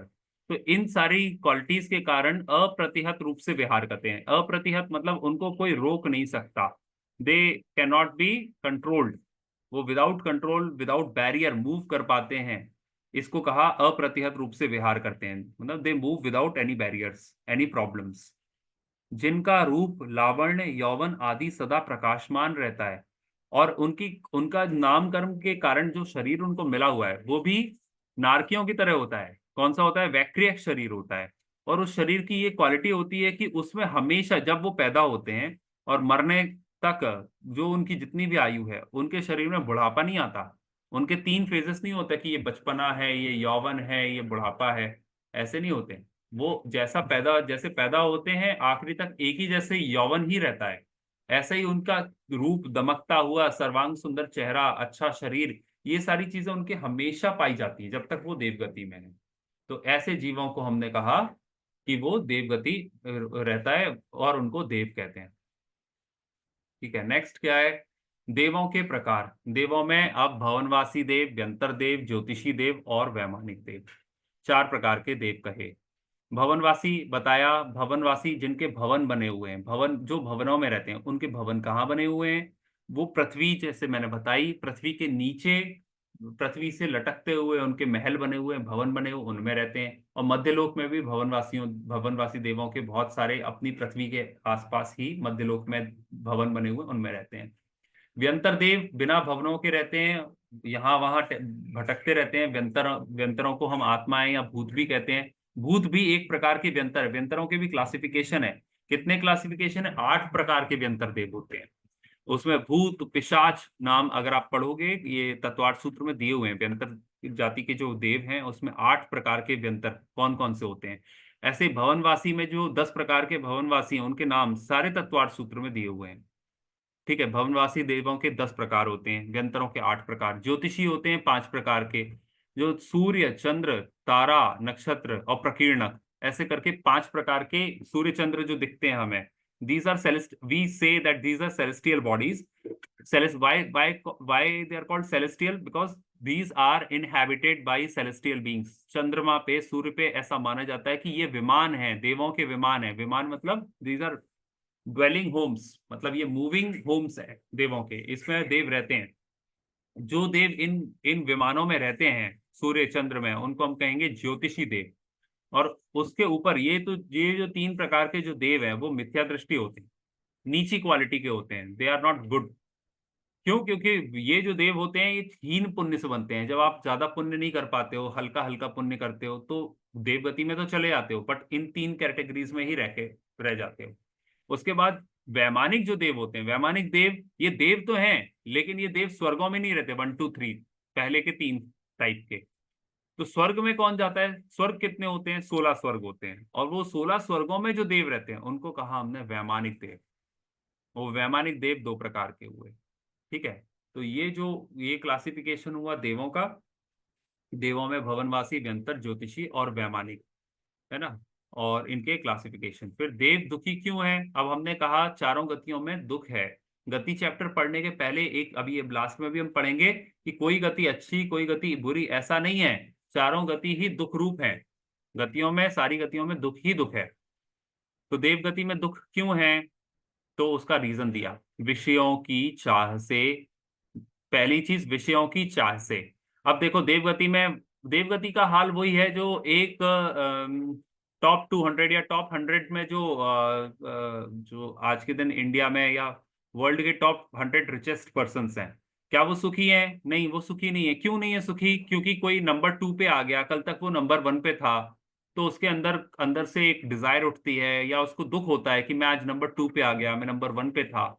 तो वो विषयों की चाह है। एक देव, उसके पास सब होने के बाद भी वो अपने पड़ोसी देव को देखता है, अपने से ज्यादा पुण्यशाली, अपने से ऊपर वाले देव को देखता है, और कंपैरिजन के कारण दुखी रहता है, विषयों की चाह से दुखी रहता है। कि इंद्र को देखा, अब इंद्र बेचारा, सॉरी, इंद्र तो इंद्र है, और उसके अंदर अंडर में जो बहुत सारे और दूसरे देव हैं, उसको लगता है कि देखो मैं काश इंद्र होता, कि मेरे पास इंद्र जैसा वैभव होता। तो इस तरीके की कंपैरिजन के कारण होने वाले दुख जो होते हैं, जो हम मनुष्यों में भी फील करते हैं, वो सारे के सारे दुख देवों में भी है। देवांगना के वियोग से, अब देवांगनाएं बहुत सारी होती हैं, मतलब जो देवियां हैं इंद्रों की, देवों की बहुत सारी हैं, लेकिन उसमें से कोई प्रिय होती है, कोई बहुत पसंद होती है, उसका उसकी आयु कम होती है देवांगनाओं की, देवों की ज्यादा होती है। तो देव रहता है, जिंदा रहता है, और देवांगना मर जाती है, दूसरी देवांगना उसकी जगह आ जाती है। लेकिन देव को अगर किसी देवांगना से पर्टिकुलरली अटैचमेंट है तो उसको दुख होता है। तीसरा ईर्ष्या से, जेलसी है, किसी के पास कुछ है किसी के पास नहीं है, इसकी जेलसी होती है। चौथा, अपने हीन पद से। अब हीन पद से कैसे दुख है? जैसे जो, अब इंद्र जब कोई पंचमेरु पे भगवान तीर्थंकर को ले जाना है, तो इंद्र ने आदेश दिया कि चलो ऐरावत हाथी चलो। अब ऐरावत हाथी कहाँ से आया? ऐरावत हाथी नाम का कोई हाथी नहीं रहता है, वहां तो देव हैं, बट उनमें वैक्रियक रिद्धि है। वो वैक्रियक रिद्धि अणिमा लघिमा आदि रिद्धियों से अपना रूप बदल सकते हैं। तो इंद्र का आदेश आ जाता है कि चलो तुम हाथी बन जाओ। तो हाथी जो देव बन रहा है उसको ऐसा लगता है कि मैं बताओ हाथी बन के घूम रहा हूँ, मेरे को कोई ऑर्डर दे दिया गया and I have to follow fulfil it. तो इस तरीके के अपने हीन पद का उसको अफसोस होता है कि मैं इतना पुण्यहीन हूं, मुझे ये काम करना पड़ रहा है, और मुझे अपने से ऊपर जो सुपीरियर्स हैं उनकी बात सुननी पड़ रही है। और चौथा, अब लास्ट है, मरण के भय से। देवों का जब मरण होना होता है तब उनको उनकी माला 6 महीने पहले मुरझा जाती है। तो जो देवो पुनीत माला होती है वो मुरझाना शुरू हो जाती है, तो देवों को पता चल जाता है अब मेरे मरण का समय आ गया, 6 महीना शेष रह गया है। उसके बाद वो कांपने लग जाते कि हे भगवान, अनंत बहुत टाइम से, लाखों करोड़ों सालों से तो मैं मजे कर रहा था, यहाँ पे सारी सुविधाएं थी, अब क्या होगा, अब कहाँ जाऊंगा, अब क्या होगा। फ्यूचर की अनप्रेडिक्टेबिलिटी है, मरण का भय है, मरने के बाद अगर मान, और इसीलिए बहुत सारे देव मर के एक इंद्रिय में जन्म ले लेते हैं, पशु बन जाते हैं, एक इंद्रिय में जन्म ले लेते हैं, जल, अग्नि, जो हमने पढ़ा ना, वायु, वनस्पति, है ना, इन सब में छोटे छोटे जीव बन के रह जाते हैं। तो वही है, पुण्य का कोटा पूरा कर लिया देवगति में, पुण्य खत्म हो गया, पुण्य खत्म हो गया तो बचा पाप। पाप का को भोगने के लिए या तो आपको नरक जाना पड़ेगा या तिरंज गति में आना पड़ेगा। देवगति से सीधे नरक गति जा नहीं सकते हैं, इसलिए ज्यादातर जो देवगति के जीव होते हैं जिनने कुछ भी पुण्य नहीं कमाया होता है, वो सारे के सारे तिरंज गति में एक इंद्रिय जीवों में जन्म लेते हैं। सबसे अच्छी गति कौन सी है? मनुष्य गति होना चाहिए, क्योंकि इससे ही मोक्ष पद की प्राप्ति होती है। वैसे तो गतियां कोई अच्छी नहीं है, बट मनुष्य गति बेस्ट है। क्यों बेस्ट है? क्योंकि यहां से मोक्ष का रास्ता खुलता है, भगवान बनने का रास्ता खुलता है। तो देव गति बेस्ट नहीं है, क्योंकि देव गति, देव तो डायरेक्ट भगवान नहीं बन सकता, सिद्ध नहीं बन सकता, मुनि नहीं बन सकता। उसको मर के पहले मनुष्य गति में जन्म लेना पड़ेगा, फिर यहाँ पे तप करना पड़ेगा, तब जाके वो कहीं पे बाद में भगवान बन सकता है। तो इसलिए मनुष्य गति ही श्रेष्ठ है। यदि अच्छी होती तो सिद्ध जीव इसकी इसका त्याग क्यों करते? मनुष्य गति, अब ये क्वेश्चन ये है कि यदि अच्छी होती तो सिद्ध जीव इसका त्याग क्यों करते? इसलिए सबसे अच्छी गति पंचम गति। तो आंसर दिया अपन ने, पहले आंसर दिया था कि नहीं मनुष्य गति अच्छी है, लेकिन अब हम अपने आंसर को बदल रहे हैं। क्यों बदल रहे हैं? क्योंकि चारों गतियां ही दुख का दुख रूप ही है। मनुष्य गति में हम क्या खुश हैं? नहीं, हमें भी दुख है। अगर वो बोलते हैं ना, जो संसार वेश सुख हो तो तीर्थंकर क्यों त्यागे, काहे को शिव साधन करते, संयम सो अनुरागे। अगर यही संसार में मनुष्य गति में सुख होता, देवगति में सुख होता, तो क्या जरूरत थी हमारे महात्माओं को, महावीर भगवान को, कि मुनि दीक्षा लो, यहाँ पे तप करो 12 साल तक, नंगे बदन भटको, जंगलों में रहो, एक समय खाना खाओ, एक मतलब केश लुंच करो। इतने दुख तकलीफ झेलने की जरूरत क्या थी अगर यहाँ पे सुख होता? तो ये सबसे अच्छी गति तो पंचम गति है। पंचम गति किसको कहा? वैसे तो गतियां चार होती हैं, पंचम गति नाम की कोई गति नहीं होती है। लेकिन इन चारों गतियों को छोड़ के जो जीव मोक्ष को प्राप्त कर लेता है, सिद्ध पद को प्राप्त कर लेता है, उसको एक प्रकार से पांचवी पांचवी गति कह दी, पंचम गति कह दी, कि भैया ये चार गति छूटी तो जो गति मिली, सिद्ध हो गए, वो पंचम गति है। तो सबसे अच्छी गति तो क्या हुई? पंचम गति हुई। और क्यों पंचम गति या सिद्ध पद अच्छा है? क्योंकि वहां पे कोई दुख नहीं है, सारे दुख जो चार गतियों के संसार के दुख होते हैं, वो सारे दुख वहां पे समाप्त हो जाते हैं। पंचम गति की प्राप्ति कैसे हो? तो पंचम गति की प्राप्ति का उपाय, गति चैप्टर का पढ़ने का मतलब, सेंस क्या है? ये है कि ये चारों गतियों को आपको बताया, और चारों गतियों को बताने के बाद ये बताया चारों गतियों में क्या दुख है। उस दुख को समझो, और ये समझो कि अगर हमने कुछ और नहीं किया तो ये चार गतियों का चक्कर चलता रहेगा। ये 84 का चक्कर कहते हैं ना, 84 लाख योनियां, चार गतियां, 84 लाख योनियां, इन चार गतियों में ही है वो 84 लाख योनियां। और वो 84 लाख योनियों का चक्कर चलता रहेगा। अगर हम पंचम गति का प्रयास नहीं करेंगे, मोक्ष का प्रयास नहीं करेंगे, तो उसके लिए क्या करना है हमें? आज हम मनुष्य गति में हैं, ये यहाँ ट्रेन रुकी है, हम अभी ये ट्रेन को डीबोर्ड कर सकते हैं, उतर सकते हैं ट्रेन से, नहीं तो ये ट्रेन हमें 84 में घुमाती रहेगी। तो उतरने के लिए क्या करें? अपनी आत्मा को पहचान कर, उसकी साधना द्वारा चतुर्गति के दुखों से छूटकर सिद्ध गति को प्राप्त किया जा सकता है। तो अपनी आत्मा को पहचानना कि मैं आत्मा हूं, मैं जीव हूं, मैं ये मनुष्य नहीं हूं, मैं पर पुरुष नहीं हूं, मैं 35 साल का नहीं हूं, मैं इस जॉब में नहीं हूं, ये मेरी वाइफ है, ये मेरे बच्चे हैं। ऐसी सोच से ऊपर अपने आप को पहचानना है, और अपने आप को पहचान कर उसकी साधना करनी है, अपनी आत्मा की साधना करनी। कैसे करना है? मेडिटेशन करना है, बैठ के ध्यान करना चाहिए, स्वाध्याय करनी चाहिए। ये प्रयास करने से हम मोक्ष की तरफ अग्रसर होंगे। और जब हम ये प्रयास करेंगे, सामायिक करेंगे, स्वाध्याय करेंगे, अपनी आत्मा को जानेंगे, उसमें रमने की कोशिश करेंगे, तो हमारी कषाएं कम होंगी। हमारा मन करेगा कि हम त्याग लें, हमारा मन करेगा कि हम धीरे धीरे धीरे धीरे आर्य का दीक्षा, मुनि दीक्षा लें और आगे बढ़ते जाएं। इस तरीके से आगे मोक्ष मार्ग पे बढ़ेंगे, और मोक्ष मार्ग पे बढ़ के एक दिन सिद्ध गति को या पंचम गति को प्राप्त करेंगे। किस परिणाम से किस गति का बंद होता है? अब ये पूरे के पूरे तत्वार्थ सूत्र से लिया गया प्रकरण है। नरक गति बहु आरंभ बहु परिग्रह से, बहुत आरंभ और परिग्रह करने से नरक गति का बंद होता है। जोड़ना जोड़ना, सोच लीजिए हमें क्या करना है। अगर हमें नरक नहीं जाना है तो हमें अपनी जो संसाधन है, हमें अपनी जो बिलोंगिंग्स हैं, उसकी लिमिटेशन बांधनी पड़ेगी।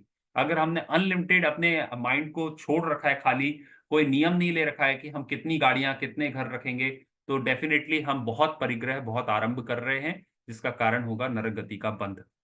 दूसरा, मनुष्य अल्प आरंभ अल्प परिग्रह। अगर हम कम आरंभ और कम परिग्रह करते हैं तो मनुष्य गति बनती है। तिर्यंच मायाचारी करते हैं, छल कपट करते हैं, मायाचारी से तिर्यंच गति का बंध होता है। और देव सराग संयम और संयमा संयम, मतलब किसी भी प्रकार का त्याग करने से, संयम करने से देव गति का बंध होता है। अब वो संयम के दो प्रकार हैं, संयम असंयम और सराग संयम। राग सहित संयम कहो और संयम असंयम, दोनों प्रकार से देव गति का बंध होता है। तो मुनि अपनी जितनी तपस्या कर रहे हैं, आर्यिका माता मुनि जो ये संयम धारण करते हैं, ये सब देव गति में जाएंगे।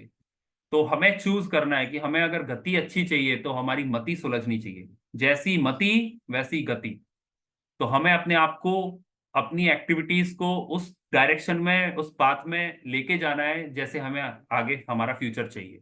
अगर हमारा फ्यूचर हमें ब्राइट चाहिए, हमें चाहिए कि हम मनुष्य ही बने रहें या देव गति में चले जाएं, तो हमें अपने एक्टिविटीज को चेंज करना पड़ेगा।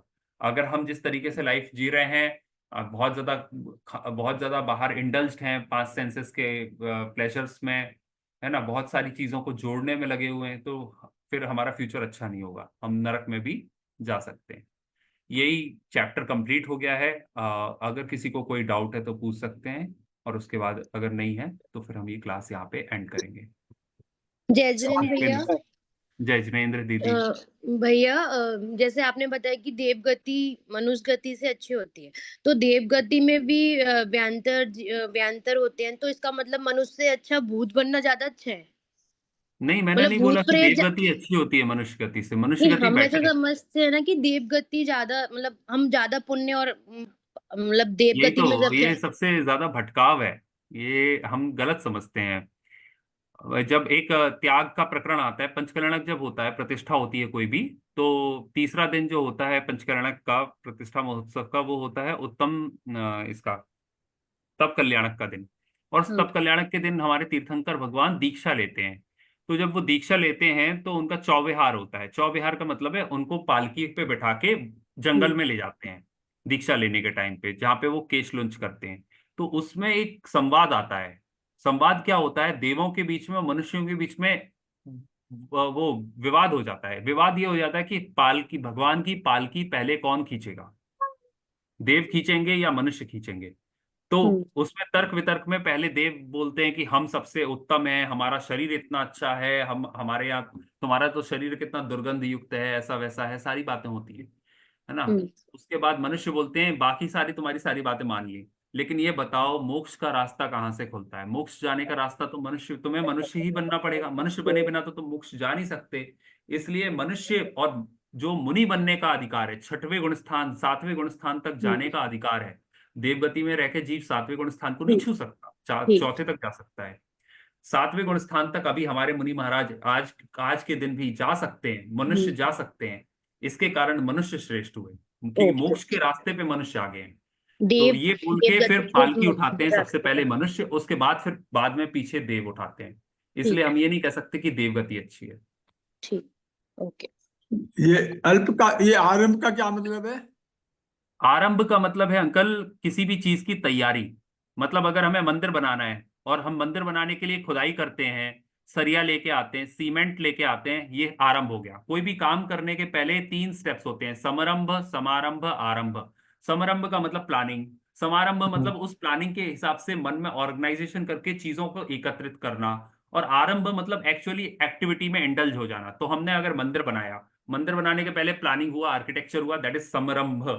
फिर हुआ समारंभ। समारंभ मतलब हमने प्लानिंग कर ली, फिर हमें ये पता चल गया हमें इतने टन सरिया चाहिए, इतने टन हमें सीमेंट चाहिए, इतनी हमें रेता चाहिए, वो सारी चीजों के ऑर्डर दे दिए, वो सारी चीजें हमारे पास आ गई, ये हो गया समारंभ। और फिर ये सब होने के बाद फिर हमने बोला एक्चुअल मजदूर आए और वो खुदाई करना स्टार्ट कर दी, वो हो गया आरंभ। तो कोई भी चीज एक्टिविटी होती है वो समरंभ, समारंभ और आरंभ, इस तीन प्रोसीजर के थ्रू होती है। तो ये कहा गया है कि हम जितना भी आरंभ करेंगे, जितना जितना काम वर्ल्डली काम करेंगे, वो सारे वर्ल्डली काम आपको नरक की तरफ लेके जाएंगे। मंदिर बनाना भी? हाँ। नहीं, मंदिर बनाना भी? देखिए, मंदिर बनाने में मंदिर है आरंभ। आरंभ होने के कारण है पाप की क्रिया। अब उसमें वही, मैं पहले भी एक बार पुण्य और पाप के चैप्टर में ये बता चुका हूं कि यहाँ पे पाप का है, वो पाप की क्रिया, उसमें हिंसा हो रही है, उसका फल भी लगेगा पाप का। लेकिन उस समय मंदिर बनाने के भाव पुण्य भाव है, तो आपको पुण्य भी लग रहा है। तो वो पुण्य और पाप में से आपके परिणाम के हिसाब से हो सकता है किसी किसी को पाप ज्यादा लग रहा हो, और हो सकता है किसी को पुण्य ज्यादा लग रहा हो। और अपने यहाँ पे जैन दर्शन में कल परसों भी मंदिर में भी बोला था कि क्रिया, परिणाम और अभिप्राय में इंटेंशन सबसे मेन इंपॉर्टेंट है। अगर हमारा इंटेंशन ये है मंदिर बनाने का कि सबका भला हो, मंदिर बनेगा समाज के लिए अच्छा होगा, अपनी ख्याति लाभ के लिए नहीं बना रहे हम मंदिर को, अपने अपनी प्रतिष्ठा लिखवाने के लिए, अपना नाम लिखवाने के लिए मंदिर में नहीं बना रहे, हमारे भाव बहुत अच्छे हैं, तो बहुत अच्छा अभिप्राय होने के कारण बहुत अच्छा पुण्य बन रहा है। और इतना अच्छा पुण्य बंधेगा तो अच्छी गति ही होगी, देव गति ही होगी। बट इंटेंशन यहाँ पे बहुत मेन हो जाता है कि हम किस इंटेंशन से मंदिर से जुड़े हुए हैं। अगर हमारा मन प्योर है, इंटेंशन प्योर है, तो आप चिंता मत करिए, आरंभ का जो पाप है वो कम होगा, और पुण्य जो लगेगा भावों का, वो पुण्य बहुत अच्छा होगा, अधिक होगा। लेकिन ये इस चीज में आरंभ पाप का कारण है, इसलिए मुनि महाराज मंदिर नहीं बनवा सकते। छठवें गुण स्थान में जब महाराज जी वगैरह होते हैं, पांचवें गुण स्थान में 11 प्रतिमाएं होती हैं। उन 11 प्रतिमाओं में एक आरंभ त्याग प्रतिमा है। आरंभ त्याग प्रतिमा होने के बाद पांचवें गुण स्थान का श्रावक भी, यानी कि क्षुल्लक और ऐलक महाराज जी भी मंदिर बनवाने की क्रिया नहीं कर सकते, क्योंकि वो आरंभ की क्रिया है, और आरंभ की क्रिया का त्याग 11 प्रतिमाओं में हो जाता है, आरंभ त्याग प्रतिमा में। इसलिए नौवीं प्रतिमा है शायद। तो इसलिए क्षुल्लक ऐलक महाराज भी आरंभ त्याग प्रतिमा पूरी होने के कारण नहीं कर सकते मंदिर का निर्माण। तो महाराज जी और माता जी तो कर ही नहीं सकती हैं, डेफिनेटली नहीं कर सकती हैं। तो ये जो क्रिया है मंदिर बनवाने की, धर्म का कोई भी काम करवाने की, विधान करवाने की, ये जो सारी रिस्पॉन्सिबिलिटी है, गौशालाएं खुलवाने की, स्कूल्स खुलवाने की, ये श्रावकों की रिस्पॉन्सिबिलिटी है, श्रावकों को करना चाहिए, और मुनिराजों को नहीं करना चाहिए। दोनों के लिए अलग अलग उद्देश्य दिया हुआ है।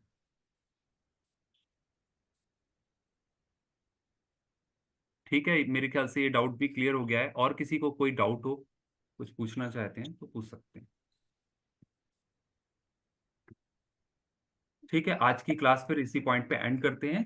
सभी लोग एक बार नमो का हाथ जोड़ लें, मैं जिनवाणी स्तुति बोलूंगा।